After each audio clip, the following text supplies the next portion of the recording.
नमस्कार दोस्तों, आज हम एक ऐसे इंसान की बात करते हैं। आप सुनिए, वीडियो को पूरा लास्ट तक देखें और अच्छा लगे तो शेयर जरूर करें। जो आदमी 4,000 करोड़ का सूट पहनता है और विपक्ष के नेता की 41,000 रुपए की टी शर्ट पर सवाल करता है, वो अपने आप को गरीब कहता है।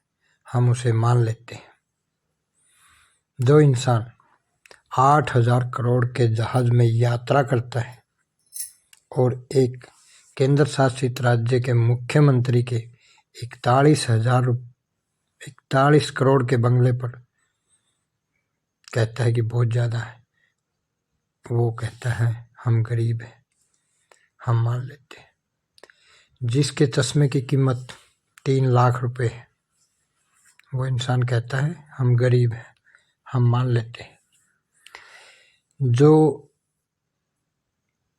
अपनी डेंटिंग पेंटिंग मसाज के लिए एक दिन की सैलरी 3 लाख रुपए देता है और वो कहता है कि मैं गरीब हूँ, हम मान लेते हैं।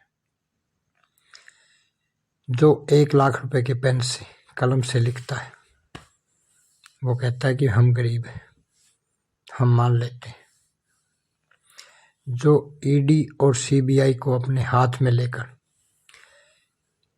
विपक्षी नेताओं, मुख्यमंत्रियों को जेल के अंदर डाल देता है, वो कहता है कि हमें काम नहीं करने दिया जाता, हम मान लेते हैं। जो बलात्कारी, रेप, हत्या के मामले में सजा काट रहे लोगों को बाइज्जत रिहा कर देता है, वो कहता है कि हम बेटी बचाओ बेटी पढ़ाओ अभियान को लेकर चल रहे हैं। जो लाल किला पे खड़े होकर भ्रष्टाचार के खिलाफ की आवाज़ उठाता है, वो अगले दिन 20-20 करोड़ रुपए में एमएलए खरीद कर सरकार गिराता है और हम मान लेते हैं। जो 18 साल की नौकरी करने वाले सेना के जवानों को 4 साल के लिए भर्ती करता है और कहता है कि हम बेरोजगारी को दूर करने में लगे, हम मान लेते हैं। जो विपक्ष को खत्म करना चाहता है, वो कहता है कि हमारा संविधान कहता है, संविधान को सही बताकर हम उसे मान लेते हैं।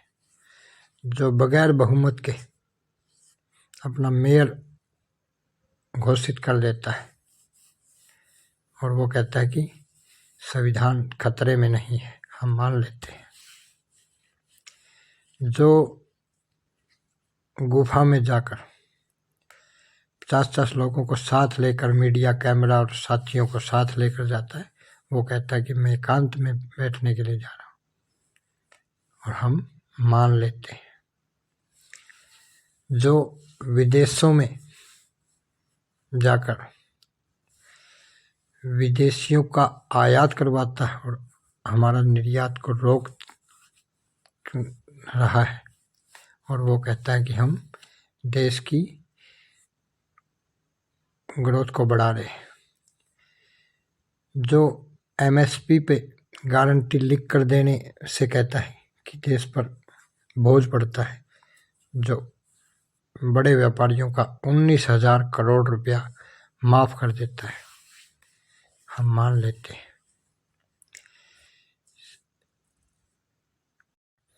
जो विपक्षी नेताओं को भ्रष्टाचार की धमकियां देकर भ्रष्टाचार की जांच करवा के और उनके अपनी पार्टी में विलय करके उनको मंत्री पद या उप मुख्यमंत्री बना देता है, वो कहता है कि हम भ्रष्टाचार के खिलाफ लड़ाई लड़ रहे हैं। जो आदमी गिने चुनिंदा लोगों को पूरा देश बेच रहा है, वो कहता है कि हम विकास कर रहे हैं। तो दोस्तों, आप ही बताइए कि आपको कितने नंबर का चश्मा लगा हुआ है जिससे आपको ये दिखाई नहीं देता।